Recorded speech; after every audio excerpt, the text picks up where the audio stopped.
Hey guys, we're here on. Oh no,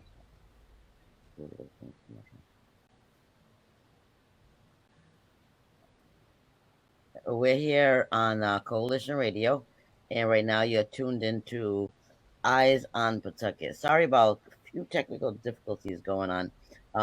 We don't have a regular producer on tonight, and Pat will be joining us momentarily. But for now, let me just let you guys know if you haven't gone on to our Facebook page, Eyes EYEZ on Pawtucket, please go there and make sure that you click like and keep an eye on the page. You can share. You can add your comments down below if you're watching. We do take questions live. I'll be watching the comments and interacting with some of you. We might answer you, either live or in the comment box. Also, we'd like to invite you to go to the Coalition Radio on YouTube and subscribe so you can stay tuned with all the stuff that Pat does. Statewide, there's a lot going on all over the state, and he's everywhere. We can hardly keep up with him. Um, we also want to apologize for not being on our regular times on Wednesdays. We've had a lot of stuff going on. We've got a lot of information for you guys, which is why we're popping up on a Sunday night. Hopefully, some of you guys can tune in and ask some questions. And if not, if you're watching after the live, that's fine too. Lynn has got a lot of information for everyone. I'm going to try to help her put it out there in a way that everyone can understand it. Um, if you haven't got your Eyes on Pawtucket t-shirt yet, guys, wow, that's awesome. Check out our pages. Go to Lynn Farinelli or Christine Bento. You can also go to Eyes on Pawtucket page or the page that says you're really from Pawtucket, and we share a link on there so that way you guys can get your t-shirts. I know that I think Cameron got his. I mean, Sean might have gotten his, but they're awesome shirts, guys, and it's for everyone. You all might not know what's happening, but if you're watching our show, it means you're keeping up with what's going on in our city, and you've got your eyes on Pawtucket too. So feel free to go and click and order one. That'll show a lot of support to the Coalition Radio, plus everything that Pat's been doing. It'll help, donate to keep some of his shows running, and that would be awesome. Once again, you're watching the Eyes on Pawtucket, and make sure you pay attention to some of the ads and some of the people we mentioned. They're the ones who keep us going and keep the Coalition Radio going, and we definitely want to show support to them, okay? So, once again, Pat will be joining us soon. I'm Christine Bento, and we've got our co-host Lynn Farinelli with lots of juicy information for you guys, and we're going to try our best to break it down in a way that everyone can understand. Feel free to ask questions, like I said, in the comment box live or even afterwards if there's something in the content that you don't understand, because I know some of the stuff can get very tricky, very confusing when it comes to like the language, the APRA language and the law language, but we are here to break it down for you. And I'm here to break it down for you in multiple languages. So if you having a hard time understanding it because of a language barrier, please feel free to put the comments in our comment section in your language, and we will definitely get it answered for you. What's up, Lynn? Too much to even grasp. So I know that we're going to go slow. We're going to make sure that everybody understands. If there's anybody in the comment section, like you said, that it's not coming off clear, I appreciate it if you can let me know, because I'm everything APRA, you know that, and Yes. so every year the Attorney General's office puts out what they call the Government Summit, and that keeps you kind of updated on any new laws or any new decisions that they've come out with. It's usually anywhere from 2 to 3 hours. I watch it at least 5 times to make sure that I Wow. understand all the ins and outs of what's going on with the Rhode Island general law as far as APRA. So we're going to start off with back in March 2020. There was a lot going on, and with the George Floyd, with people just not trusting their government, their police, and everything. So, CU4PC, um, and Chris can tell you what that group is all about. They had met with the mayor and the chief and some other people from the city, and obviously people from the community.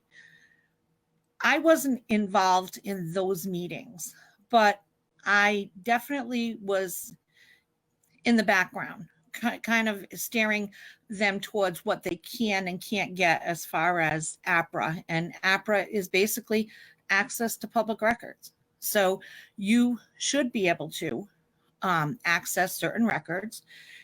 They are public, and we were pretty much guiding this group that was meeting with the mayor and the chief, and letting them know that they could get the internally generated as well as the citizen generated reports, internal investigation reports. So what that means is, if I was pulled over for an inspection sticker, and the police officer all of a sudden, wanted, to see my, I don't know, not Passport. just if it wasn't, yeah, passport, or questioned, where are you coming from, or giving me a hard time maybe, or whatever. I can call up and say to the complaint, to the internal affairs investigator, and say, listen, I was pulled over the other day and I was made uncomfortable, or it could be something as simple as that. And then they investigate, and they talk to the police officer, and they see if it rises to the level of maybe a disciplinary action, maybe they didn't follow policy, something like that. And basically, I mean, that I'm part of Rhode Island Accountability Project. So that's basically, where my focus is, and my focus being, the accountability and the transparency when it comes to our government, and especially our local government. So now, here we go.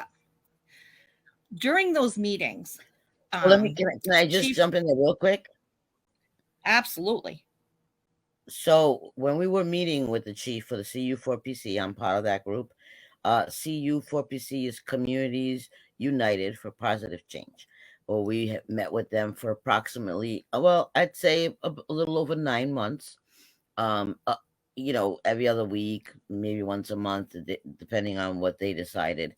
And during those times, we had given them a list of demands. And part of this request for the 5 years of internally and externally generated reports was made. They could have given it to us, and they decided not to for whatever reason. They had it available, but just decided they weren't going to give it to us after they told us that they probably would. Just to make a long story short, when we stopped meeting, I realized we never retrieved any information, nor did any of our demands get met, because the mayor decided to create this advisory board instead of a community review board like we asked for. So I continued to pursue my request for that information, the 5 years of the internally and externally generated reports. Like Melinda just said, it's basically you can get information on what was done after you filed a report against an officer, which you normally wouldn't get because you wouldn't know to ask for it, and they wouldn't tell you that you can have it. So basically, after we stopped meeting, they still refused to give it to us. I started an email which had 19 different, councilwomen, the chief, the mayor, people from the CU4PC, Rhode Island Accountability, just so they can witness how we get ignored. And that email is definitely serving its purpose today, where thanks to Rhode Island Accountability, Lynn and Dimitri, they went ahead and put in a formal request as an APRA request so that we can retrieve this information. And after a bunch of obstacles, they were trying to charge for it, and Lynn will get more into that in a little while. We finally got half of what we've asked for, which I'm very appreciative to whoever it was that um, paid for some of it. Don't really know how that happened either, but basically, for everyone who doesn't realize, what that is too, like Lynn gave you a brief little example, and I'm going to say, I have an ongoing case with Pawtucket against a police officer who has acted inappropriately towards me twice, not just once, but twice. And other than my own accounts of what happened, I don't know what this officer has said before our interaction happened or afterwards. And thanks to these documents, guys, I was able to find out what led to him coming for me the second time. And it's very disturbing to know that he kind of did it on purpose, and he kind of admitted it to some of his coworkers that he was going to do it. And I wouldn't have never gotten this information if it wasn't for this request and Lynn receiving this through the Rhode Island Accountability. I would have never realized how crazy this officer is to come for me a second time and know that he was doing it and announce that he was doing it. And this is information that everyone needs. If someone's out there and you put a any type of complaint on an officer in the past, just know that you can go back and see how it was investigated by appering the request, because you have a right to know. It's public information. You have a right to know how they investigated it and what was said behind your back. This officer that I am suing at this point has said so many lies behind my back to make it look like he had a reason to come for me. And the more that I read into it and see what he's saying, it kind of does get a little bit annoying and aggravating to know that police officers can say whatever they want and get away with it. But, this is also a way for others to see that they really do make things up. You know what I mean? You can't just trust what they're going to do behind your back. So I wanted to throw that in there just to give everybody a basic idea why this information is so important, because a lot of people just don't understand what it means and why it's important. Sorry, Lynn, go ahead. No, that's fine. So just to clarify what you just said as far as seeing your own report, in order for so there is a way to get around seeing your own report, because Frank Milos will not give you your own report. So let's say today I had an interaction with the police officer and I call tomorrow and I make a complaint. I would have to wait. Probably they would send me a letter saying, whether it was founded, sustained, not sustained, or whatever. Once they do their investigation, you should receive a letter. It's not always the case, but you should receive a letter saying that, the investigation was completed and they found that, it was sustained or whatever. Now, Frank Milos won't give you your report. So what you would need to do, and this they do it to us, so we have figured out how to do it back to them. So what you would do is you would put in an APRA request for all all IA investigations that were completed that month. So whatever month you got your letter that said, it has finally been completed, whatever, put in an APRA for the IA investigations, all of them that were completed in that month. That way, you're not pinpointing your own.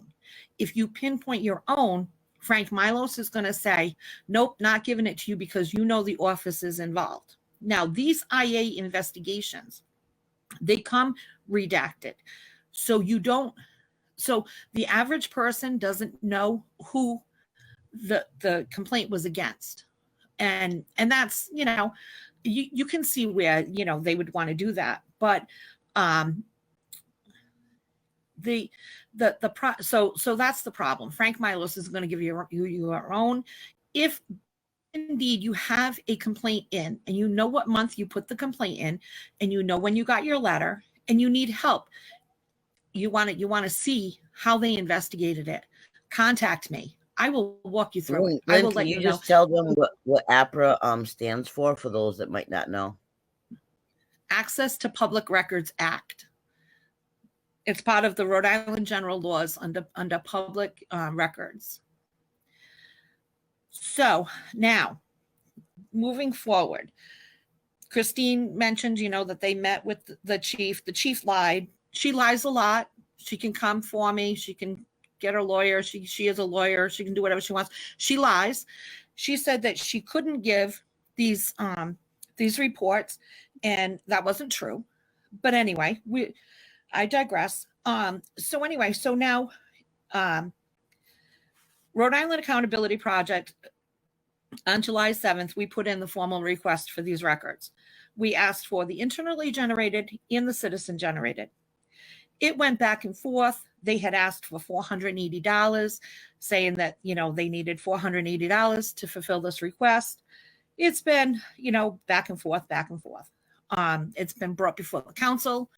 It's been noted, how important this is, especially with, trying to build a bond between, the community. I mean, at this point, you would think that the police and, the chief, the Lion Chief, you would think that she would want more unity.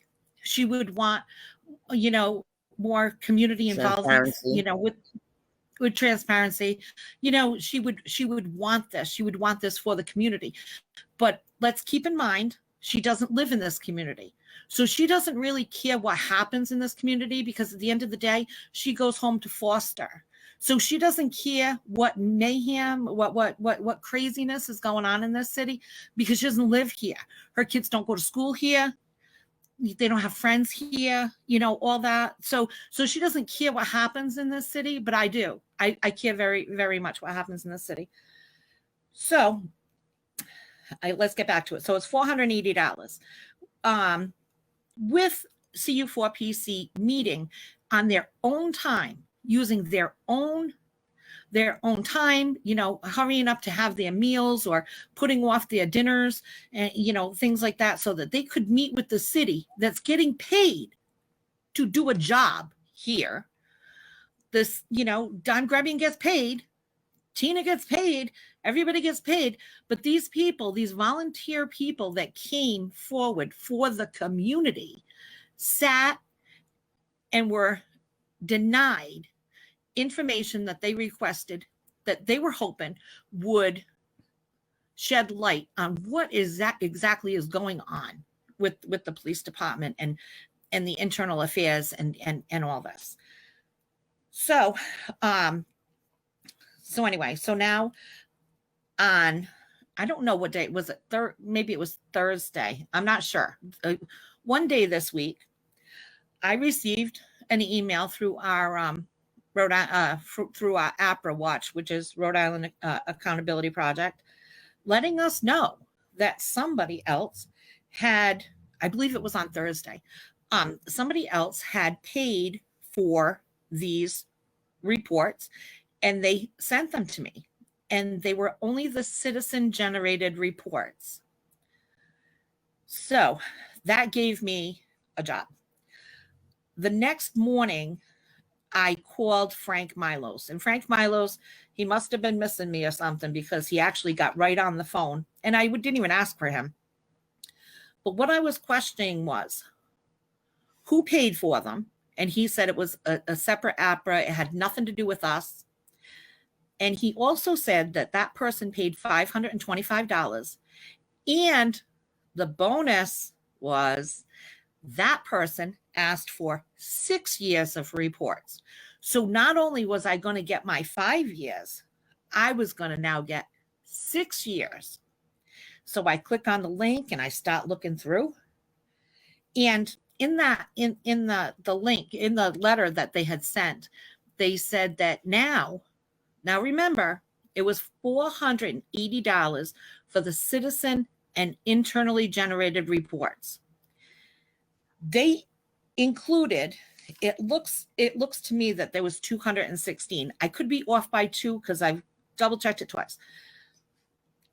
They're now telling me For the internally generated, which are approximately the same amount of reports, now they want $412 for those.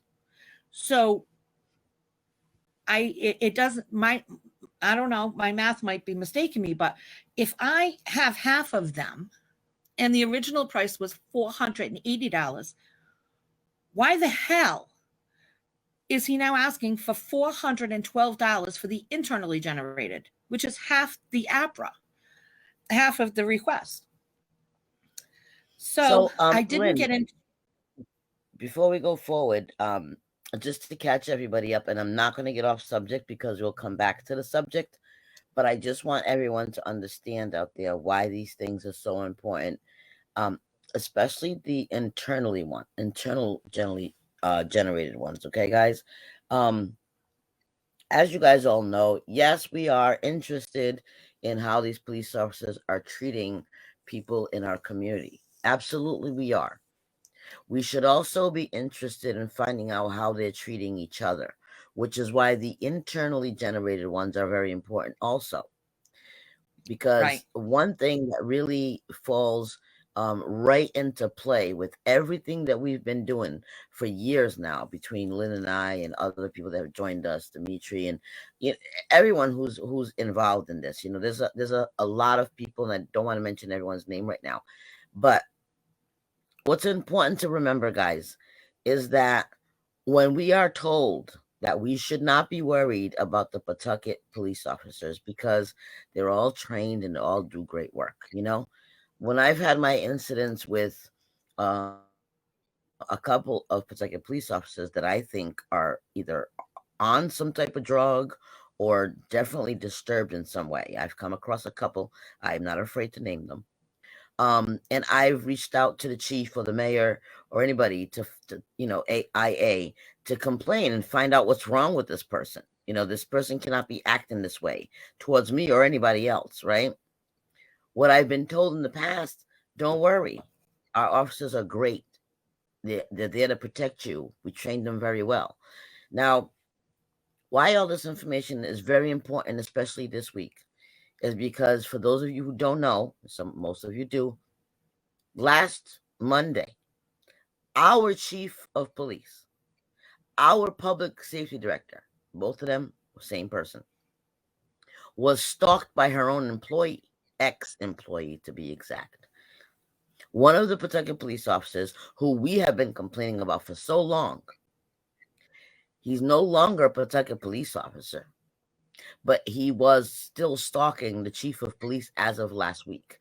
So how can we trust the chief of police to tell us that we can trust the Pawtucket Police Department because they're all normal human beings, yet now she's afraid of one of her own because she was followed and stalked all the way to Massachusetts and all the way back to Pawtucket by one of her own? That should make anybody watching this and listening to this know that if we're unarmed regular citizens and we're being stalked and retaliated against, imagine if you now find out the chief/public safety director is scared of her own officer. How can we trust her to know that she has a bunch of officers that are just sweet guys and doing nothing wrong on her force if she's also being stalked by one of them? And I'm going to go further with that. Not only did he do this, he also struck a deal. And I had a complaint in against him. And she waited until this guy retired and then said, "Oh, sorry, I can't do anything about it because now he doesn't work here." So she let this officer who sent people to my home to come after me. She let him leave with his gun, his retirement, a big bag of cash. And now, guess what, Tina? Now you know how I feel. You living in fear? I do too. But you know why I live in fear? Because you did nothing about it. You did nothing about it. The same thing, she did nothing about Dolan. And we will get into Dolan situation in a minute. But let me tell you something. We'll get into all those situations like separately. I just wanted to make sure they understand why it's so important that this information about the APRAs came to your attention this week, because it's following Oh, the chief being stalked by a Pawtucket police officer. So absolutely. it's very important Absolutely. for us to get our hands on this information so we can know which officers or how many are acting like they're mentally unstable.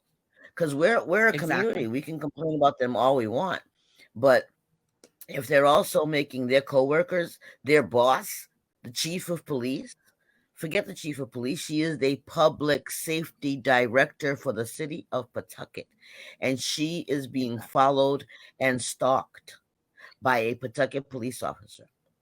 She is in no place to tell me that there's no bad officers on the police department. She had to call for backup to come and find out why this man was following her. She didn't know what his intentions were. So you're telling me, you, public safety director, the chief of police, Tina Gonzalez, you're telling me that you thought one of your own were crazy. But I've been telling you for years that they're crazy, and I've been naming them. And you know what's so disturbing, guys? And Lynn, I'm going to tell you, this is what really upsets me about your whole situation, that you've been complaining for months to her about that particular officer. It really bothers me that Tina Gonzalez thinks she's better than us. That it's not a problem until they mess with her. She's the public Exactly. safety director for the entire city, not just for police officers. She should have been more concerned with the citizens being harassed by officers, but she wasn't. It was no big deal until he followed her. Now she thinks she's so special. He needs to be protected because she's so afraid. I think she's a Her hypocrite. children, her Yeah, children are safely in foster. They're not right, in this city. Her kids are right, safe. Are yours? As my neighbors? I mean, really, let's look at it. How safe have these children or even adults been in the city with when you have the mayor concerned about the mental state of one of these police officers that he just allowed to walk away with a gun. Do you get it? right, Do you get it? He should have been right. And, disarmed and, and it's when very he sad, went and that's for why me. everyone should care. Everyone should care, because if the public safety director and the chief of police is supposed to keep this city safe, but she only cares when someone's following her around, we've got a very big problem on our hands. Oh yeah, And I don't think yeah. she's fit to be the chief. But of course, the mayor's not going to discipline her for taking the city vehicle outside the city, because No. he has used her vehicle for several things that she might tell on him. And we're going to get into all of that in just a little while if you want to stay tuned. So right now we're going to get back to what we were originally talking about, the information that Right. Lynn has received, because I know the conversation can get a little bit tricky, but we're trying to just keep you guys informed and kind of like in tuned with why what we're doing is so important, because people need to understand what's going on with these officers thinking, and the superiors allowing them to just stay on board when they're not mentally stable to be working as police officers anywhere, let alone this many in one department. Right. Well, let me bring you back, sorry, to my conversation with Frank Milos. At that time, like you said, hey, bonus, they asked for 6 years. So I'm thinking, wow, there's gonna be a lot of reports here. Well, Lizette had told us back in I think it was on August 3rd. Let me just double check. Yes, I believe it was August 3rd. She had told us that like I said, there was going to be 214 or 216 reports. Um, uh, she told us there was going to be 214. I believe I have 216. So is he telling me that in 1 year that extra bonus was 2 reports? And that part doesn't even make any sense. But what really doesn't make sense? You ready for this one, people? I went through over the weekend, and Chris can attest to the fact that I have not left I have two laptops and one Chromebook open right now, and they have not closed all weekend. And the reason for that is I went through all APRA requests for all IA investigations. Citizen generated was the only ones that we had. And I went through each and every one of them that we have received previously. And there are, now this person paid $525. Not sure what they're going to do about it, but I can guarantee you they're not going to be thrilled to find out that there are approximately, and I'm not giving the exact amount because then Frank Milos will just come up with a number of them. There are approximately between 80 and 108 missing. So that means that previously I have received for the same years IA investigations that were not included in this file that they sent out on Thursday. And you might say to yourself, no big deal. It is a big deal. It is a big deal when a lot of them are sustained. In fact, a good percentage of them are sustained. Now, I'm going to get into one situation that was a problem back in 2014, where there was an internal affairs investigation that someone had requested some IA complaint, investigations, and one of the files they didn't redact the word "I kill," and then the second time they sent it, they redacted the words "I kill." Now, when they redact, the things that they should be redacting are names, social security numbers, dates of birth, and any personally identifiable information. They chose to overly redact this particular investigation because the police officer was using a cell phone from the Pawtucket Police Department to text a woman. And guess what he wrote? "I kill." Now, supposedly, he sent it a couple of times, and it was a mistake. It was a mistake. I mean, it was, I guess in your phone, I guess in the Pawtucket Police, phone, it automatically autocorrects "I love you" to "I kill" or something like that. I'm not sure. But it was very telling at that point that they redacted the words "I kill." So that was to hide a problem or a potential problem in the Pawtucket Police Department. Now, that was one of them. There was another APRA that was put in for internal affairs citizen-generated reports, and Frank Milos rejected 1, 2, 3, 4, 5, 6, I believe 7 of them. And he gave, answers like, it was withdrawn, it wasn't important, whatever. And in that file that I just received on Thursday, those reports are in there. So he had the ACLU get an attorney file a lawsuit to get these reports, and it's the file is still in the courts. But yet the other day they sent them. It wasn't a big deal. It's almost like they are trying their hardest to hide things or to make things difficult. Now, I'm not sure Lynn, of the number.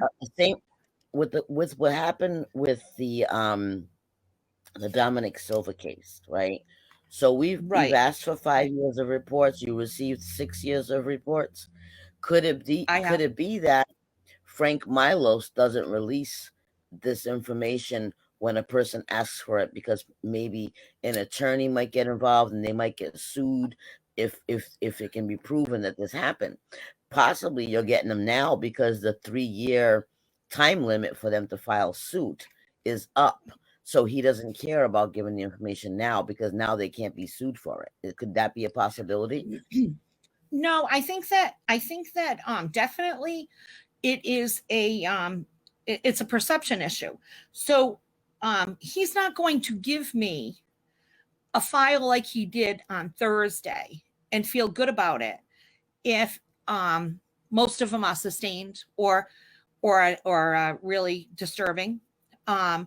And we're going to go to a different level here, and I know it might go. People might not understand it, but the city of Pawtucket needs to be accredited, and the accreditation comes from RIPAC, Rhode Island Accreditation, right? So they are supplied with a certain number of internally IA investigations, whether they're internal, citizens, whatever they're supplied with. I can guarantee you they haven't seen half of them. In fact, right. I would put money on it that they haven't seen most of them. But now here's the thing here. One of these that they were fighting not for us to see was and I'm gonna need just a minute because it's a little bit of it's a very sad story, but I just need a minute to explain this. A woman had called. She was very upset. Her daughter was overdosing, and she had called the police. I guess it didn't go through. She went to a neighbor's house. They called, to get the rescue there and everything. She was upset. She was physically, and obviously mentally upset. I mean, her daughter is overdosing in front of her. So there was a little bit of, her excitement, her yelling, her screaming, and I can't imagine, but I can visualize how I might react. And I'm sure it was a very chaotic situation. They did end up reviving her daughter. And in doing so, the woman, this emotional woman, seeing that, worried that she was going to lose her child, and now her daughter's coming too, she went to hug the police officer in gratitude for what for the fact that her daughter was alive. You ready for this? He took her down. 60-something years old. He took her down. And arrested her. For trying to hug him. In gratitude, for saving, for helping, for seeing that her daughter was alive and was going to live. And not this is what I talk about all the time. These officers operate like robots. It's as if they have no emotion, no mental stability whatsoever. They get in the zone and they think that everything they're responding to is going to be war, combat. You know what I mean?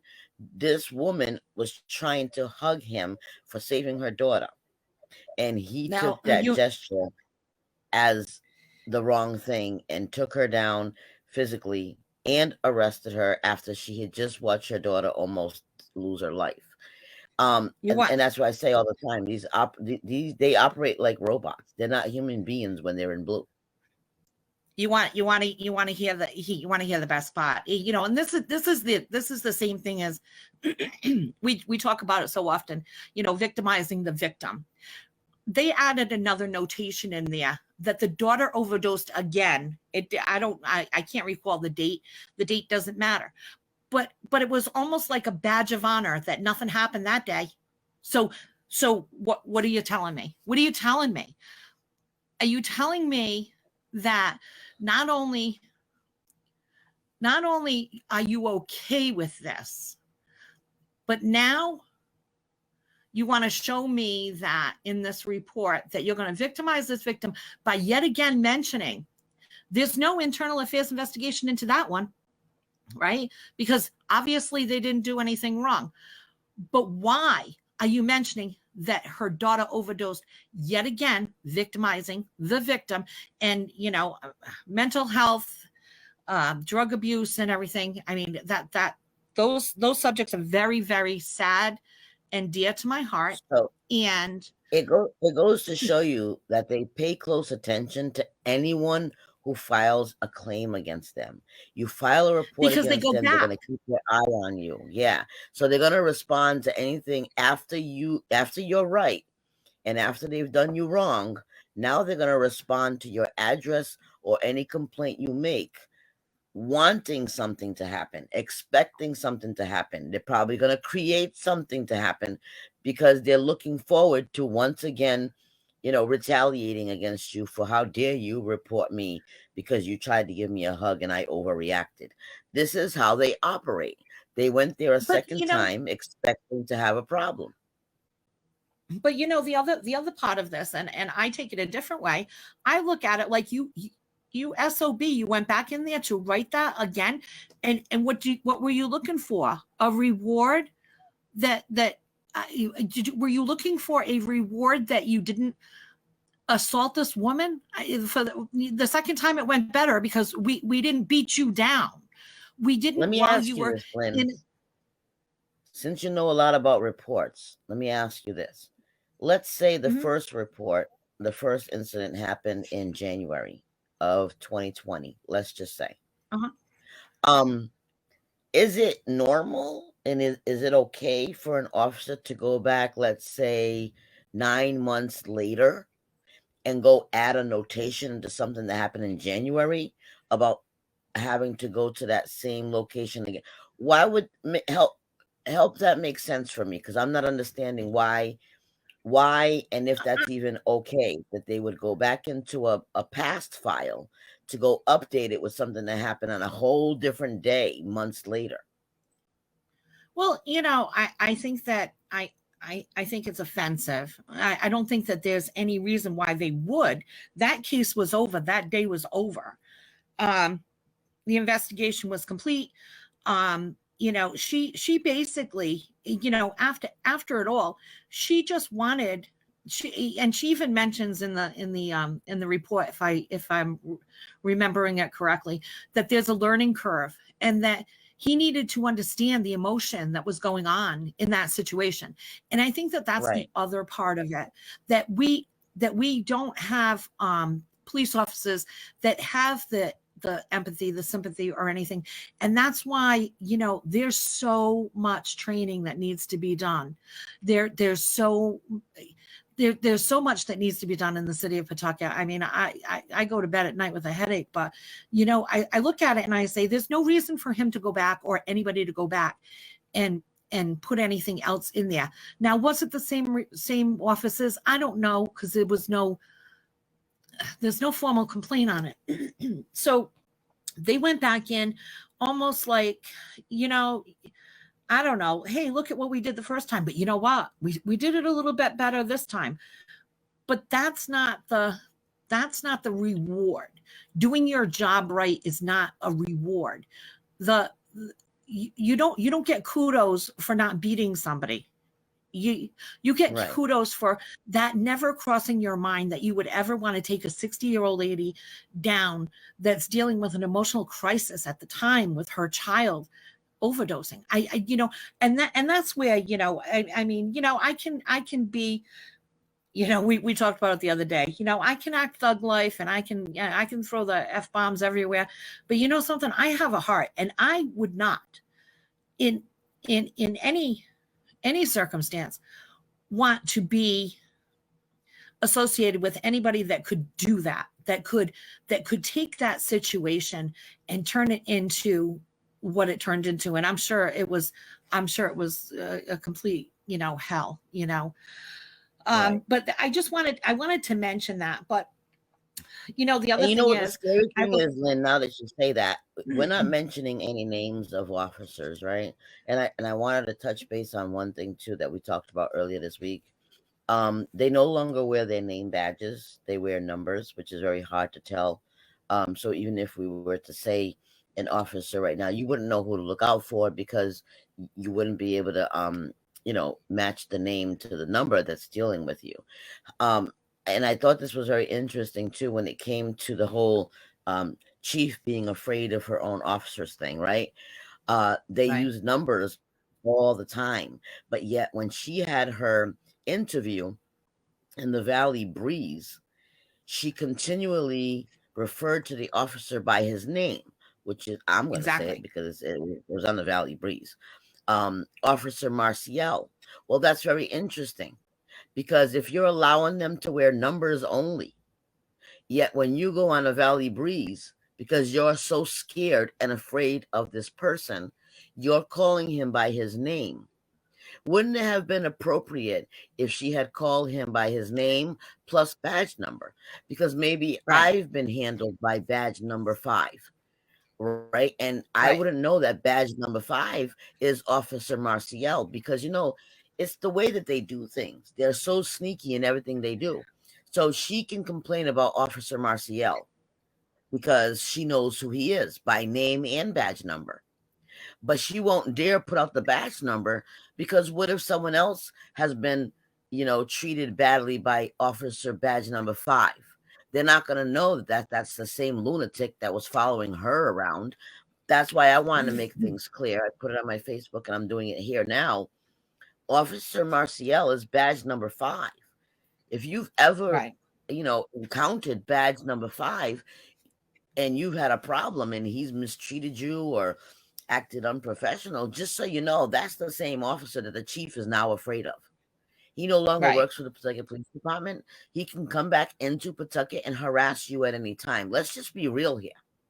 It's Right. scary, but people need to know who we're dealing with. And it's not okay for the chief of police and the public safety director, who allows them to wear just numbers, to not have referred to him as his number in the Valley Breeze that made it out to the public. She should have said his name and badge number because he's not wearing his name. They're not wearing names. Now, And you can and let's make definitely, it, and let's I just want, I know what you just said about, he could do whatever he wants. Let's make this clear right now that if he does come after me, you, anybody that has had a complaint in previous to him walking away with his retirement and his gun, and you have any kind of proof that you addressed this or brought this to the attention of, oh, I don't know, the mayor, Tina Gonzalez, Frank Milos, whomever you have, if you have emails that you had concerns, if you have phone calls that you had concerns, if he actually does, guess who's responsible? Tina Gonzalez, because she didn't address it at the time. She let him walk away with his gun, his retirement, a bag right. full of cash, and now she's afraid. Guess what, Tina? Welcome to my world, sweetheart. Welcome to Yeah. my world, So, sweetheart. and and I mentioned that only because, you just described a very sad situation where a mother almost lost the child and tried to hug an officer, and that Yeah. officer went into robot mode. Should people know who that officer is? Absolutely, right? I'm not going to do And it here's the tonight. funny, I'm not doing it. yeah, we're not I'm going to not. do that tonight, right? Because, but I'm bringing that up so I can also say that the city solicitor's office, okay, is run by such crooked people that will hide information, and but they're human and they make mistakes too. So yeah, I'm going to be a little bit petty, and I'm going to say that they make us wait so long because they claim they have to redact information, okay, and keep information from us so that we don't know which officer did what, although we can kind of figure it out because we know so many situations in the city. However, the city solicitor's office assistant, Lizette Gomes, um, accidentally, I guess, because she's so great at her job, left this officer's name in there. I'm not going to be petty and release his name just yet. No, However, that's we're going to get interesting. to that. Yeah, that she We're slips going to. up and leaves the name and forgets to redact it. She probably should pay attention to her job because, this information will get out there sooner or later. I personally feel everyone should know who that officer is, because if you're in a situation where you've lost a loved one and that officer shows up, you might not want to expect any compassion coming from him. Not only should you know his name, more importantly, you should know the badge number, because that's what they're wearing. You're not going to know who's who just by a name. So this is why Right. it's scary in Pawtucket, because them wearing a badge number allows them to do whatever they want. You can't really go back and say, Um, well, oh, that's that officer that I heard did this. That's that officer that I heard did that. That's the officer that I heard chases the chief of police around like a lunatic. You can't even do it because they're wearing badge numbers, not their names. Now I want to bring something up, and this has to do with the Dolan situation. And I've thought a lot about the Dolan situation. And you know, back when things were going on, with Michael Marrera and Emily and all these other people that were in fear of him. Things were going on, and I was bringing it to their attention, and I was emailing, and I stood before the council, and I was shaking, and I was showing pictures of what he had done to this guy's face, and all that aside, okay, had Tina grabbed this situation and done something about it, maybe, let's just say maybe, I'm going to probably put money on that it would have turned out different. But the thing is, when you see, these are tools. These IA investigations are tools. These are this tool in this toolbox can help so many, whether people in the community are seeing that maybe that one's just not right, or maybe that one looks like they might be dealing with something, or maybe they have a drug or alcohol problem themselves, and whatever it might be. But when you're bringing complaints to the Pawtucket Police Department or any police department, and you're saying, what we're seeing in our community as community activists, activists, advocates, whatever, we're getting a lot of complaints about this particular officer. Can you look into it? Had Tina looked into it? Had she taken my complaints? Would Dominic Vincent, would he have been shot? I don't know. But I live with that. And, I did.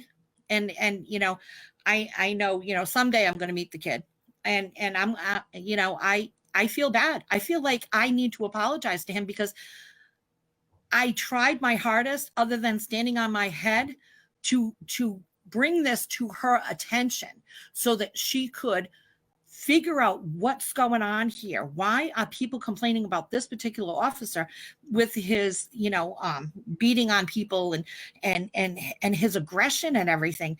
She failed. Well, Dolan. I made it a point myself during the meetings with the CU4PC. And I'm going to be very direct about this. Okay, I'm going to be very direct, only because I've been called a liar. I've been called, you exaggerate, Christine. You take everything out of content. Oh my goodness, you dramatize everything. You add in things. And Tina has said this to me so many times during the meetings. The mayor has said to me many times during the meetings the same thing. Oh, Christine, that's just your perception of things, right? I heard it Uh-huh. so many times, and I giggled every single time, because they knew that I knew what I was talking about. Okay. Um, I made it a point to bring up the situation with Dolan harassing people almost every single meeting. And I'm going to say this very slowly and very clear, because I know the mayor's going to watch this. I know Tina's going to watch this. And I know many people who like to believe them when they say that I make things up, okay, are probably watching this and wondering who to believe. So let me just make one thing very clear. Because I've been called a liar by the mayor and the chief so many times, I've kept receipts for years. Years. So I challenge them to tell me that I'm lying about how many times we brought up Dolan in meetings, so that I can provide the video footage and proof of every single meeting that was on tape and recorded, so that they can see how many times. As a matter of fact, I've gone back and watched them myself, and I've actually jotted down exactly what time, right down to the second, and how many times Dolan was mentioned as being a problem. I even went so far as to imitate and gesture exactly what harassing, sexually harassing females. I was grabbing some of my own body parts to make it a point. Yes, I was being very drastic about it. I wanted to finally make a point, and every time I did it, that's just your perception. Right. That's an over exaggeration. That's you're adding content, Christine. I can picture Tina sitting there just saying that to me, which um in turn confused everyone in the meeting. It confused people on my team because they thought maybe I could be exaggerating. Who would think that an officer would act this way, right? So maybe it Well, was just Christine over is she sitting, dramatizing it, or is she sitting tonight in Foster worried about Marciel that I was complaining about that she refused to do yeah, anything about? Is she worried now? exactly. Is So she? that so so that Are you so worried, that's Tina? that's what my point is, Lynn. That's what my point is, right? Is that every time we're telling a story on behalf of a victim in our community, they want to laugh it off. They don't want to pay attention to it. They want people to think that I'm just over exaggerating. I'm adding things to it. I'm not speaking on behalf of the person. It's my perception. And I kept it pretty consistent, though. But every time I showed this, what's been happening, or I expressed what's been happening and gave detail. I stood up and gave detail as to how he was grabbing people and what he was doing, taunting people, and kind of a little bit of a racist behavior, you know. And I just keep on remember her always saying, "That's your perception, the mayor. That's your perception." So what's the perception now? That she's a scaredy cat of her own police officers, and look what Dolan ended up doing. You and I were talking about this the other day, Lynn. Um, that had she done something about him here when the minorities were complaining, he wouldn't have shot, the kid in his Greenwich. And here's something that I want you guys to understand too, right? And I mentioned this to Lynn. I wish he did not shoot that boy. He didn't deserve it, right? Um, and I bet you he's been traumatized for life, that poor kid, right? Uh, but at the same time, I honestly feel like he's safer than the rest of us, right? Because we're here. Dolan can't just go into his community and continuously harass him. But when it comes to the victims here in Pawtucket who filed a claim against Dolan, he was still on the Pawtucket Police Department, knowing that they were filing claims against him. He doesn't live here, so he'd come into our community and further harass these people, you know. No, I get And it. luckily, he shot someone and is now not on the force, right? But he can still Well, come and not harass the people here. not luckily. I wish that never happened, but in the same respect, I mean, from the bottom of my heart, I wish that that never happened. That emotionally, I can't even imagine what those kids went through. But I mean, Right. I went through my own emotions, knowing that, we tried so hard between, there were a few of us, and I'm not going to mention names, but does Tina go to bed at night knowing that the blood of that kid is on her? Like, Well, why Lynn, when did I say when I say luckily, I just mean luckily he wasn't killed. Okay. no, right? Um. Exactly. So, I thank God every so when day. I I say thank that, God that's what I every mean, day. and it's like that's what it took to save a minority. All the minorities I that's been know. harassed by Officer Dolan in this city over the years, it took for And it him would to have go been and shoot exactly. And you know a what would have child happened? outside of Pawtucket. And I mean, I And feel for that kid. I hope he recovers. I hope mentally he recovers. And it's kind of strange to say this, but I'm just like so open about things. I see that kid as kind of our hero, that he's pursuing absolutely, this against this officer because absolutely. with Tina in charge, we can't pursue anything over here. He could have killed anybody over here in this city, and guess what? He'd walk away with a slap on the wrist, just like Brazzari did. because they don't care. Absolutely. They just come into our city to And make money. They go back home to their safe place. They don't care what we're dealing with here. We're going to go after shift of retaliation. Okay. So Dolan's friends still on the force. Dolan's not here, but his right. friends know who he was retaliating against or bullying while he was on the force in Pawtucket. So, Absolutely. his friends can't go after anybody who he bullied or shot outside of Pawtucket, but they can definitely, as his buddies in blue, continue to harass the ones that got him in trouble right here in Pawtucket. That's the scary thing about this whole thing. You know what I mean? It is very scary. And and the other thing is, had Dolan shot somebody in Pawtucket, you know how these, if he was on duty, you know how these go. It's a justified shooting, and that's the other thing. I'm so glad that he's gone, but I don't think that I look at it like we were trying to do. We could have had Tina done something. We could have stopped it before it happened.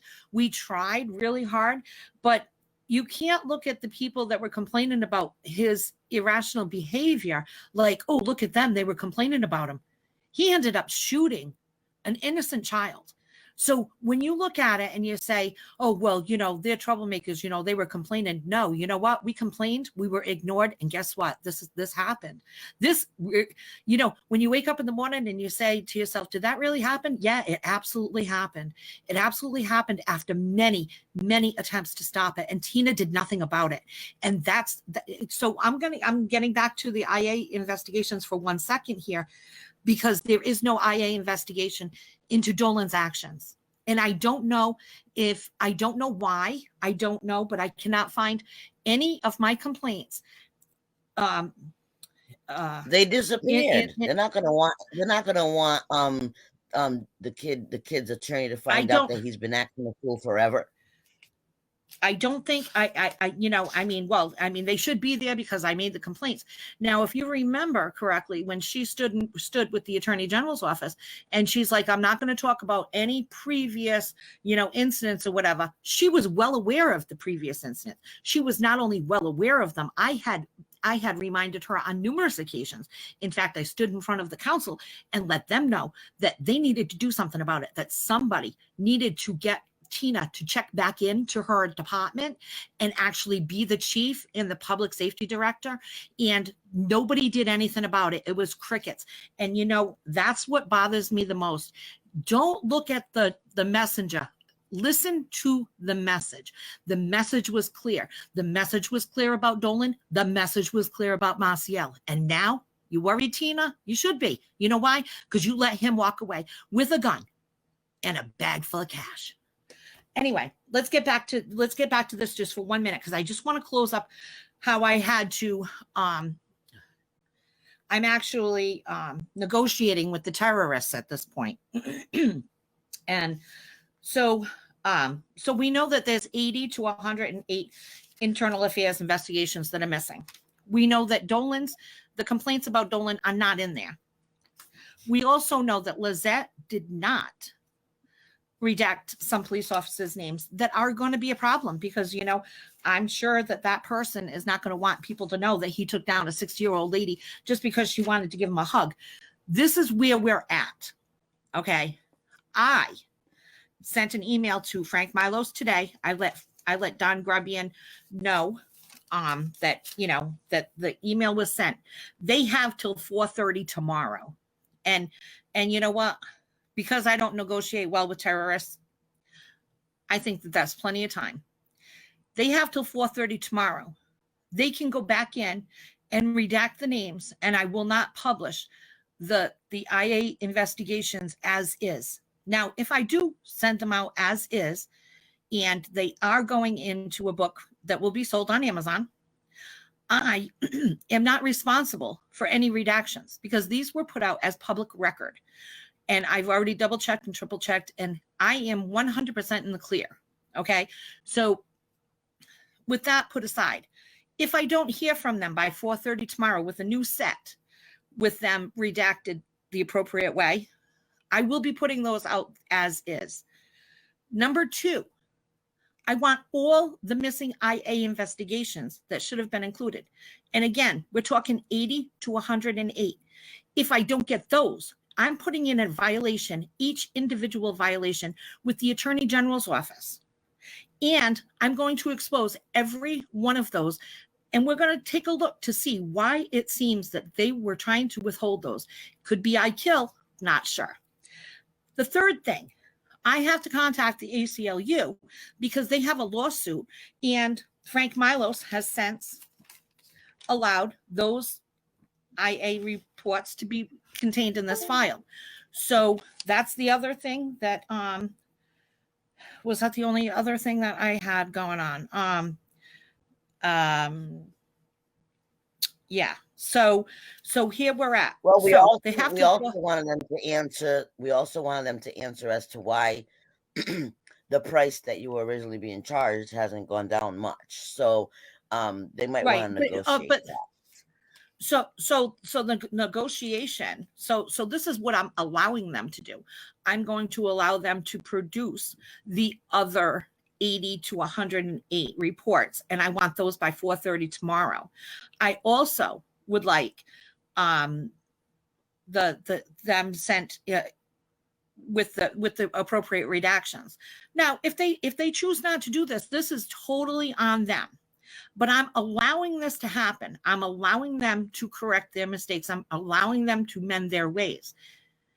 In doing so, in allowing them to do this, I want the internally generated reports by 4:30 tomorrow. So they're going to either be working very hard tomorrow morning when they arrive at the office, or I'm putting in a violation and I have every number of the ones that they did not send. Because I don't know where Frank... Just so we can make it clear, Lynn, because some of the people that are watching or listening might not understand. When you ask for information in bulk like that, and you have proof, which we do, because we always come with receipts, that they purposely left something out, just so you guys know, they can be sued per page. For every page that they left out, we have the right to sue them for not producing it. So absolutely. Lynn, we've already discussed this, and I'm going to put this public too, just to add to your negotiation right there, that if they don't follow the instruction and the demand for answering you by 4:30 on Monday, I'm more than willing to show up by 10 o'clock in the morning on Tuesday, filing a claim for every single report that they forgot or choose not to put in there, and I'll be glad to file a suit on behalf of that for every single page. And I want them to be done individually. So that we're on the same page here. Each one should have its own violation. And I don't think that, because it is a big bulk, order. I think that's the only fair way to do it. And especially when you're looking at, it looks like it's willful and intentional, when most of them are sustained. And so it bothers me to have to, it bothers me to have to negotiate with these terrorists, but I will. And that's the only thing that I can come up with as far as being fair. I'm giving them the opportunity to not expose their police officers that they actually exposed by not redacting names. I'm giving them the opportunity to not catch a violation on each one individually, because I will send them in each individually. And Lynn, the information that you have, I want to just quickly just let everybody know, guys, why it's interesting. Whether you have a case against, any officer in Pawtucket or not, it's interesting for you to just see how they act behind our backs. It's very telling. Some of these investigations will show you. Like I said, I'll continue to use my case as an example. I had no idea to the extent of how much this officer was actually doing things on purpose. and letting other people know that when he came for me the second time, he was fully aware of what he was doing. And he knew Exactly. before he did it that he was going to do it. And he announced that he was going to do it. There are witness statements in these reports that go along with the fact that, yeah, he did mention mention my name, and said he has a problem with me and he wants to come and get a really good look at me, which is why he got close to me the second incident. I didn't know he was Right. doing that. And I didn't know that many police officers in blue were going to be okay with him coming for me the second time. Okay, guys? Under surveillance camera inside the Pawtucket Police Department. It was caught on And the camera. dumbass So this and is the the crazy dumbass thing. Is the wait a minute, I gotta add in here, the dumbass tries to say that as you were walking by, you mumbled something, and on the video, your mouth doesn't move. So this is what a right. dumbass this police officer is, to try to get himself out of trouble. And guess what? He's a lawyer. He's a lawyer. See, this is Yeah. the scumbag loser that you're dealing with. And I'm sorry, Right. Chris, I know you can't say it, but I'm going to say it. He's a dumb ass. Dumber than Oh, dumb. what do you mean Did I he can't not say know? it? I can say it. I can say it. I'm not afraid. I could say it because now I'm more annoyed that he was doing it knowingly. And everyone, including his superior at that moment, knew that he was being a punk to me. Yep, And they just allowed it, absolutely. guys. So if you think that everyone in blue, has your back and won't let a fellow officer do what they're gonna do, they all knew what he was getting ready to do the second time under surveillance. And then he had the audacity to try to go and lie during the investigation that I said something to him. And it was the investigating officer for the IA that in the report it says that, no, we watched the video. She didn't say a damn thing to you. Luckily, I had a Exactly. very honest IA investigator, because they can Yep. make whatever they want up about you behind your back, guys. So the information that Lynn has now, and she's going to put it in a book and it will be released. Here's why it's so interesting. Because many of us, many of you, are so used to just listening and believing the police because they're the law. Oh my God. Whatever they say goes. If the chief of police says something, it must be right because she's the chief of police. If the mayor says something, it must be right because he's the mayor. So at this point, once it's in a book and you buy your copy, you don't have to listen to me. You don't have to listen to Lynn. You don't have to believe the chief.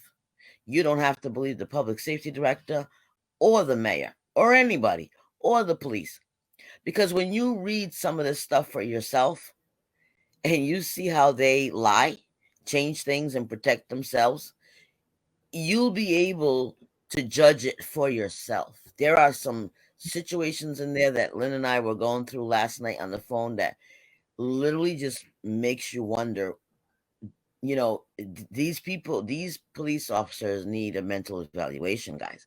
And when you see how IA will just, hear what's going Dismiss it. on, but dismiss it, completely dismiss it. Some Totally. officers are blatantly admitting during the investigation that they just did certain things. And Yep. I did it. Yeah, I did it. And then, and it's not sustained. IA will not, How about they won't sustain it. The union comes in, fights for them, and then the regular citizen doesn't realize what just happened. First of all, your claim wasn't sustained because they lied. You weren't there to hear them lie. You weren't there to correct it and tell your side of the story. And then, second of all, they don't realize now you've become a target to that officer. He's coming for you I'll be again right back. because you told I'll be on him right the back. first 2 time. minutes. Yeah. I'll be So right back. that's the Give me a scary minute. thing.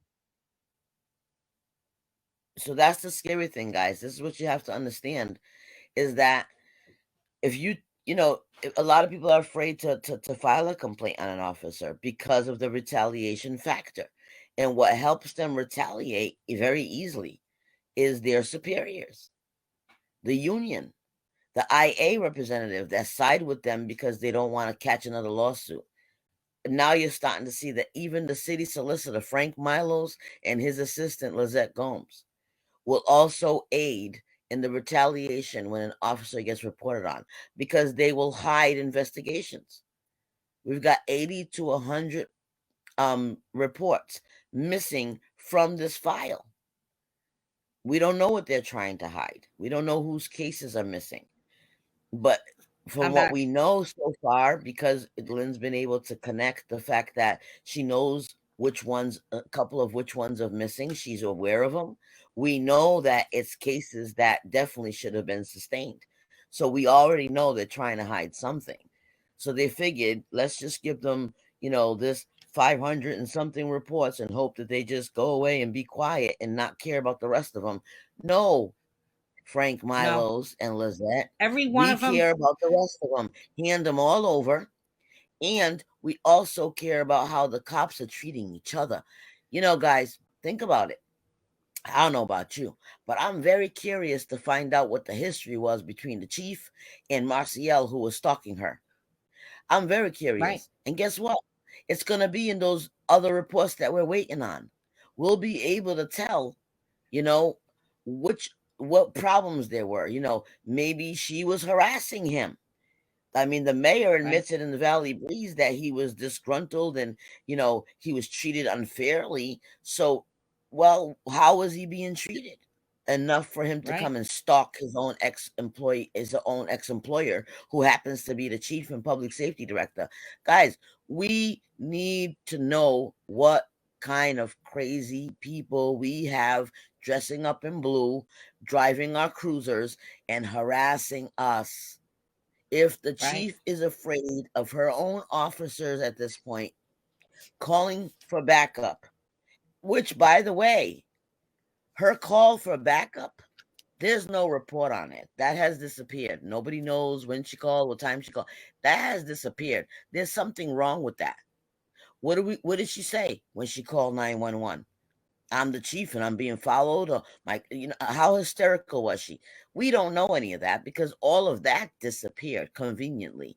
Well, I want to know how these officers are being treated inside. How are they treating each other? Because they're definitely annoying the crap out of us, beating the crap out of our community, harassing the crap out of our community. What are they doing to each other is the most interesting thing, because it could be, guys, check this out. I might not have pissed off an officer enough for him to come and harass me, right? Maybe it could have been the chief. Tina Gonzalez might have pissed one of her officers off, and they happened to pull me over, and I ended up catching the end of it, because they couldn't take it out on her, so they came and took it out on me. So how do we know that the superiors are not pissing these officers off enough to come out into our community and act a fool? Something's happening. I always say it right. starts from the top. The mayor has something to do with it. He targets officers. He gets superiors to target officers. The officers can't take it out on the superiors. They clearly can't take it out on the mayor. So what do? They're going to come out into the community in a bad mood, take it out on the community. All right.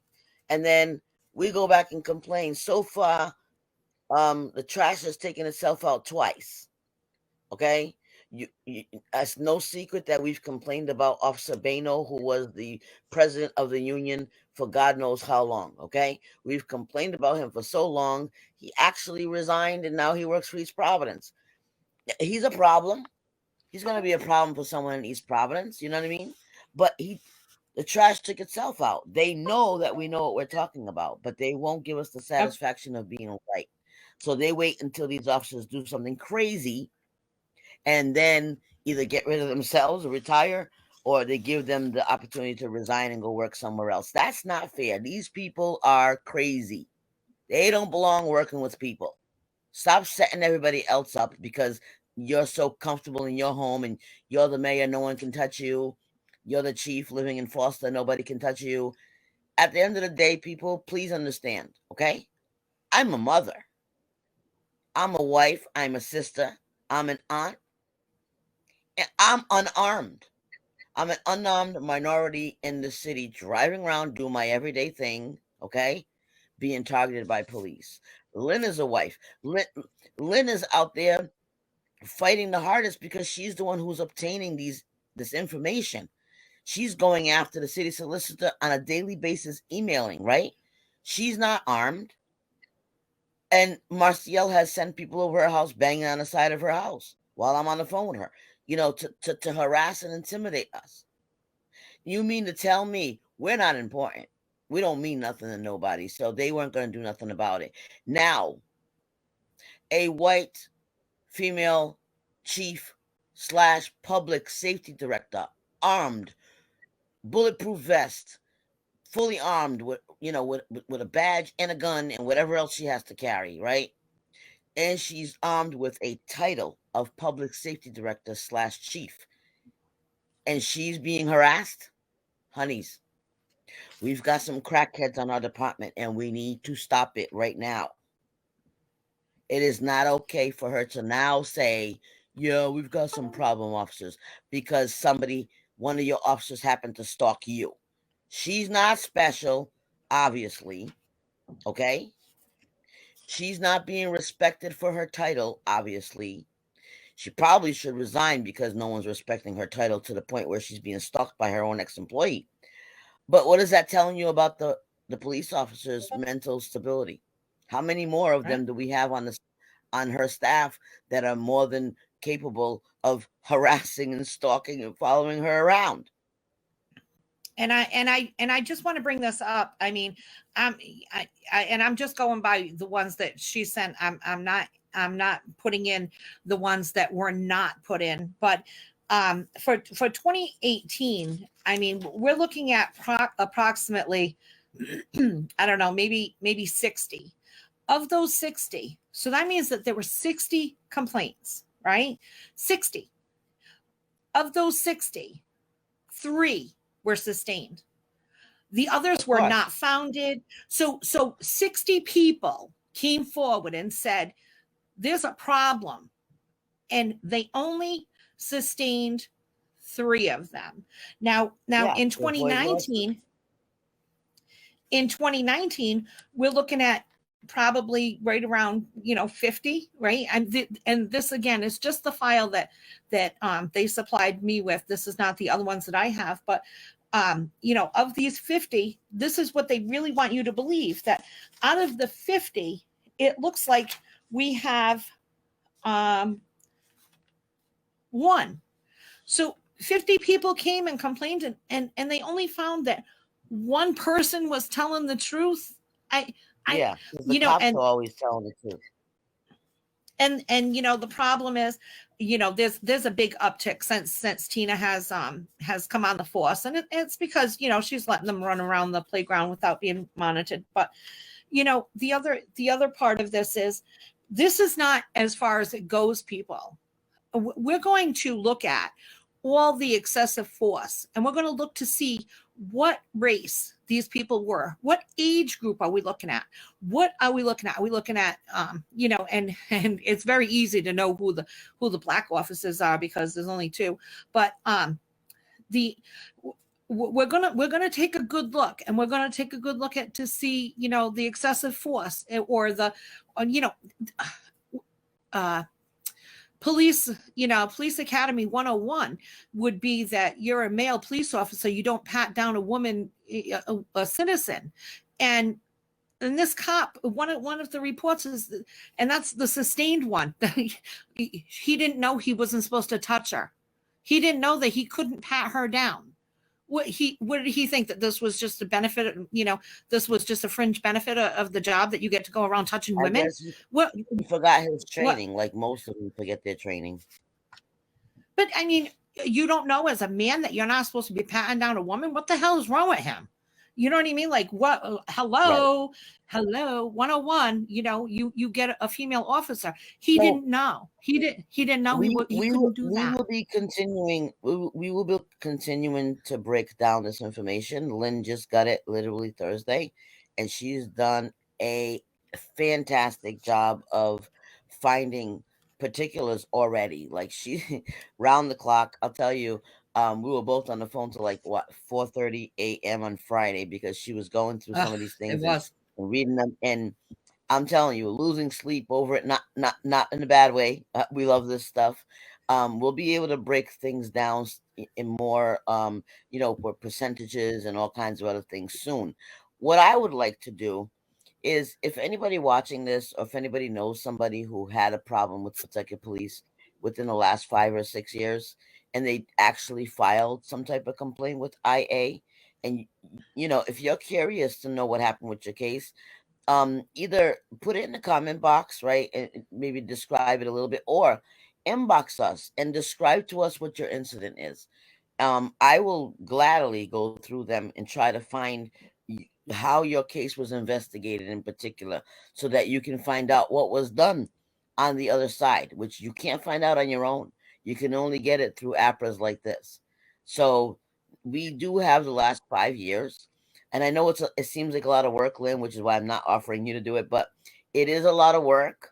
But I would be curious to start to connect some dots.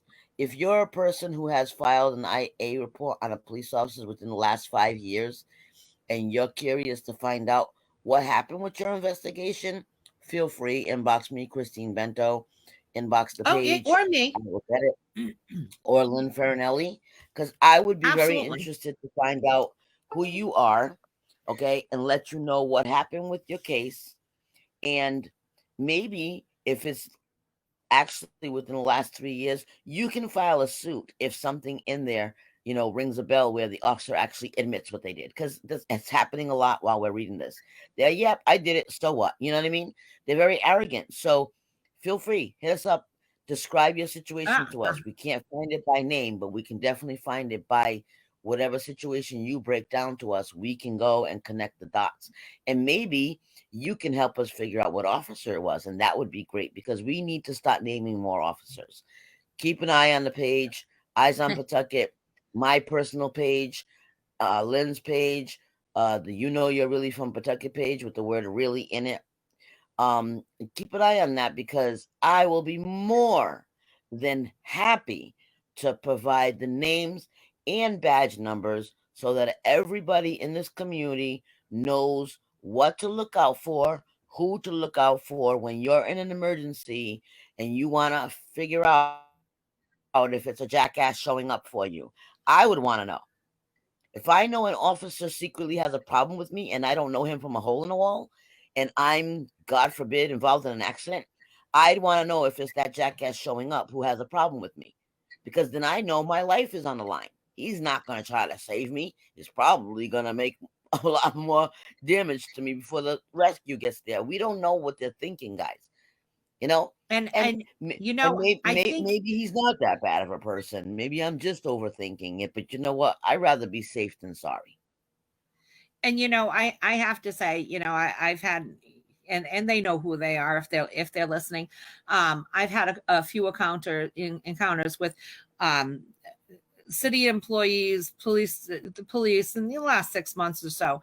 And the new guys on the force, I have to say, They're awesome. they're nice.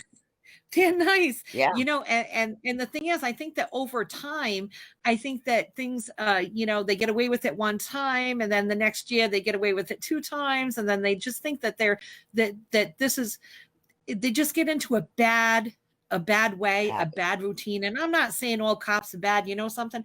I mean, I don't disclose, but because I don't want my family members to be harassed or anything. But I have cops in the family. I got cop friends. I got, I sound like that person. I got black friends. But anyway, Karen, just playing. but the thing is, I don't even know why that hit me so funny. But the thing is, not all cops are bad. Not all activists are No, they're not. bad. Not I've not all. interacted with quite a few in the last month, just the last month, and I'm telling you, Lynn, it makes me want to do what we do even more when you see them looking at you while you're describing what you think they're going through as rookies, with the older Yeah, cops that are there just like holding things over their head and teaching them to do crooked things. They look at you like, yeah, somebody needs to save me because I really want to do good. That's what makes me want to do this work even more. We have to get rid of the bad ones to give the good ones a absolutely. chance, because They're, I'd say, majority of the ones that I've bumped into, and some of them have been on the force for a while now too. They're good. They're Yeah, compassionate. They yeah, come to the scene. And they really care. You liking can them. tell that they care. They're taking their time. They're not judging you.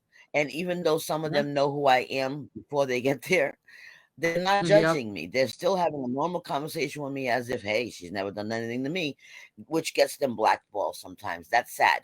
But at the end of the day, I'm not doing it just for the community. I'm doing it for the good cops that need to be in there and doing their job without the baggage of these older ones.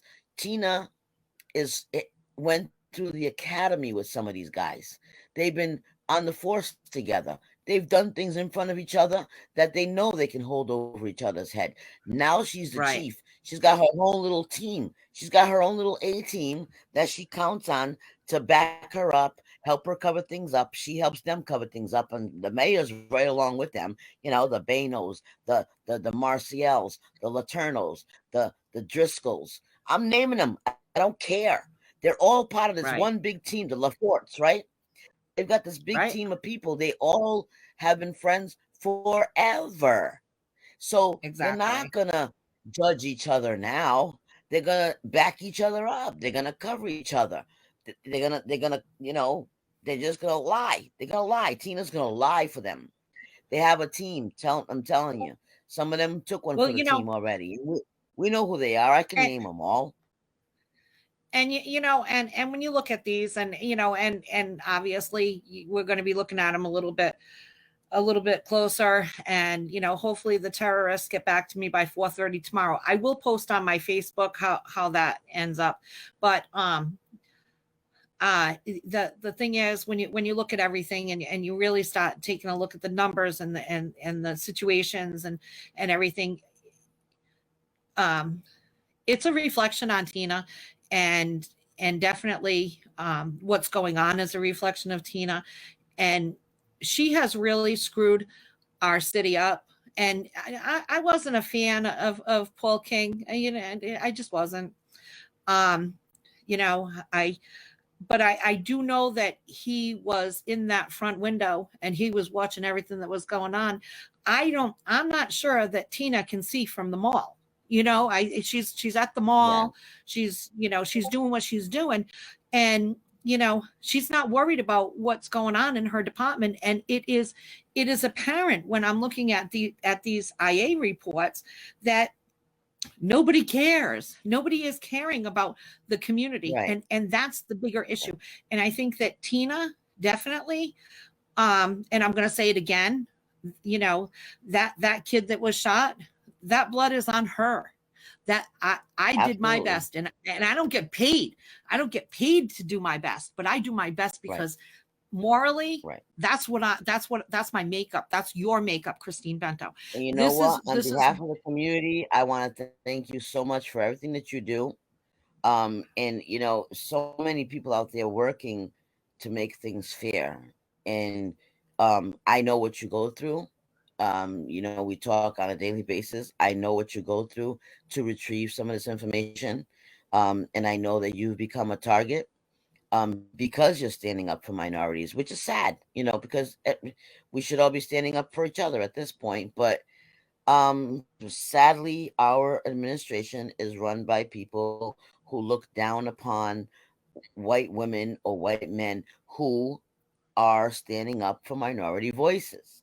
It is what it is. This George Floyd situation brought out the ugly in a lot of people. You start to see a lot of uh, administrations for what they really are. Sadly, Pawtucket is very divided.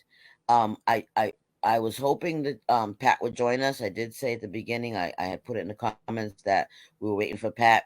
There's a reason why you do see a blank screen there where Pat would be sitting. He's actually at that building, but he's in a meeting that obviously went over a little bit. But we were okay with starting it, without him. Hopefully, we can do a show with him sitting in next week. We'll definitely be on next week, and we'll be breaking down some of this information. We're going to give you guys an update to let you know whether She's calling them the terrorists, but she's referring to the city solicitor's office if they did come through by 4:30 on Monday. Um, and Which we'll is just keep tomorrow. you guys up to date. Yeah, we'll keep you guys up to date. Don't forget to check out the Eyes on Pawtucket page if you're watching this on the Coalition page. If you're watching this on the Eyes on Pawtucket page, don't forget to go click like and share, and also follow on YouTube the Coalition page. And don't forget to get your T-shirts because that helps a lot with everything that we're doing. And we want to be able to raise some funds for any future reports maybe that we might need to pay for. So please go in there and help out as much as you can. Pat Ford is all over the state. He's covering so many different topics. If you can donate, if you can go to Coalition page, there's different ways that you can donate and subscribe to his page so you know when the Coalition Radio is on. I'm also going to send some shout outs to people that have been in the comment section. I know there was quite a few viewers in the beginning. We dropped some, but some people like to watch it afterwards. I know sometimes we go on forever. I'm going to say what's up to Leslie. She's been in the comment box. She's been supporting us for a while. Thank you so much for commenting and letting us know that we're appreciated. We appreciate you too for your support. And of course, my boy Cameron, hopefully he's gonna be running for his seat 2022 because he did take a run for it last year. But it's always good to like try because you learn so much. He's learned so much. He's definitely paying attention to what goes on in Pawtucket. I'm gonna shout out my boy Sean. I don't know if he's watching, but he's usually on here and he'll be watching afterwards. And anybody else who's watching, I want to say hi to you guys. Thank you for your support. Share this information. And again, thank you so much, Lynn, for everything that you do and everything you go through to retrieve the information that's so much needed. Pat, again, and thank you to Joe. He's been doing a great job today doing the producing. We don't have our normal producer on, but he's done great. Check out the Eyes on Pawtucket page. Get your T-shirts because you all got Eyes on Pawtucket. And I don't want you guys to forget that if you do have any type of report that was put in the last 5 to 6 years on a Pawtucket police officer, and you're curious to know what happened with the investigation internally in the IA department with your case, please feel free. Comment All here, right. inbox us, and we'll just comment here and we'll inbox you. However you feel comfortable. We don't reveal our sources. We're not going to reveal, anything that you tell us. We're just curious to start connecting the dots with officers so that we can make everyone aware of what badge numbers to look out for. Because we have the right to know when we have a creepy person in blue standing in front of us helping us deal with a situation. We have a right to know that that one, might sexually harass you. Call for a supervisor. That one might have racist tendency. Call for a supervisor. It's okay to call for a supervisor because they already know they can't be trusted. You might as well keep yourself safe and know that you followed everything you can to keep yourself safe. And if something still happens to you, at least you know that there's other, ways to go about things and learn. Learn. Try to pay attention to see these appers are no joke. They're no joke. You, Um, you need to know the steps to take when you need to file a report on an officer, especially because it is tricky to do. a big thank you to Christine Bento for keeping everything lined up and keep me on track, and big advocate for the community, her people, our people, everybody's people. It's beauty and unity. And shout out to Pat Ford.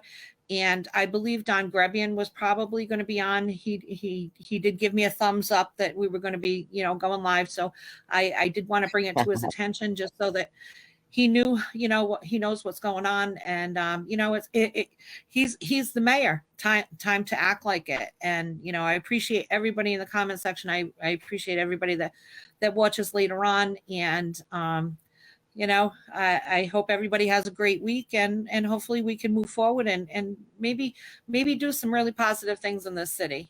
Have a great week, Yeah. guys. Well, that's why we created a CU4PC, Communities United for Positive Change. That's all we're trying to do, positive change. And in order to get that, we need transparency.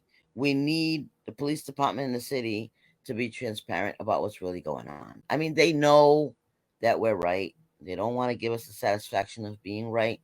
But at some point, you're either going to work with us or be embarrassed by us. Because when the police chief and public safety director has to come out and be afraid of one of her own, this should actually be national news. That we have a chief and a Absolutely. public safety director who's the same person with two titles telling us we better trust her officers because she knows that they're great people and now she's afraid of them. Guys, how do you feel? Tell me in the Yeah. comment box how you feel about that. You're being told to trust these guys because they're all great.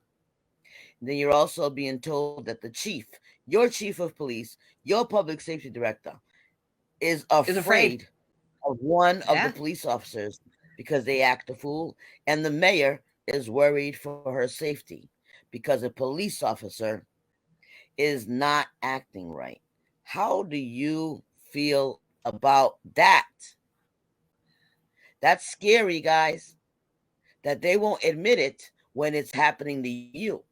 But the minute it happens to them, oh, now we've got a problem. And we should all worry about the chief. I'm not worried about the chief, okay, guys? I'll tell you right now, I'm not worried about her.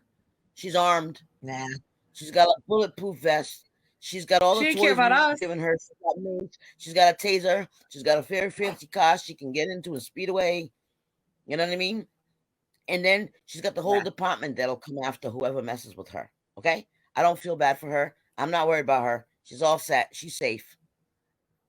I worry about those like me, Lynn, and any other community member, okay, who their word does not count when it's an officer giving their version. The officer can say whatever they want, and guess who the chief's going to side with? Her officer. So now Yeah. actions speak louder than words. Maybe my words weren't loud enough for her, right? But her lunatic officer's actions definitely woke her up to what's really happening. I think every other chief, the chief union, and everyone in the state should be paying attention to what's happening in Pawtucket. She is a loony bin her damn self if she's allowing this to happen and still trying to convince us that this is okay. My officers are great. Yeah, they could chase me around, follow me across state lines into Massachusetts to my sister's house and film me, follow me back into Pawtucket and watch me put gas. That's just okay. That's just fine. I didn't know what he was going to do to me, but okay. Is this a joke? This must be a silly joke. A scary Yeah. joke actually. But It was that's in. what we're here. It We was just, in. we're just trying to keep you guys awake to it. You know what I mean? Yeah, it wasn't important when it was, a citizen in the city that's paying for these services, when the cops are acting a fool. But now, she's worried, she's very worried. And you know what? I mean, I'm gonna say I hope she stays safe. I mean, I can't imagine that that this is even normal. But you know what? He probably should have been disarmed, right, Tina? Like back when he was coming for me? No, maybe not. Right. Maybe he didn't Well, care thank enough. you, But you know what? Andy. Andy's in the I comment do. section and he's saying that your work is powerful and important. Thank you so much, Andy. And once again, thank you, Cameron. Thank you to Leslie, and thank you to everybody else who supports what we do. It's not easy. We're targeted. We're retaliated against. But you know what? When I see them also going after the chief of police, it doesn't make me feel any more special. They can go for her. Hey, you know what I mean? We're all in the same boat here. The problem is we need to like nip this problem in the bud because they all need a mental evaluation and drug test. So I think we're gonna end it here Ne- because we're gonna come back next week and give you guys more information, update you on what else we're able to find out. We're gonna go through more of these cases and give you some more examples of some of the crazy things that we're finding. Hopefully Pat will be able to join us next week. We miss you, Thank you to Pat, our and producer. yeah, Thank you thank to you our so much producer for Joe. holding us down for today. We just popped up, did a show, because we haven't been on quite a few weeks. But thank you, everybody. Thank you to Rhode Island Accountability, Dimitri, Mike. Thank you to the CU4PC team. who's always been there trying to fight for the rights of our community. Just thanks to everybody. Anybody who wants to support us, feel free. Anybody wants to buy a T-shirt, they have in many different colors. And like I said, stay tuned and reach out to us if you have a situation that you want information on. We'll be more than happy to help out. Thank you guys and More than have a good happy. night. Thank you so much, Lynn. Talk to you in a little bit. Good Thank night. you, Joe. Thanks, Joe.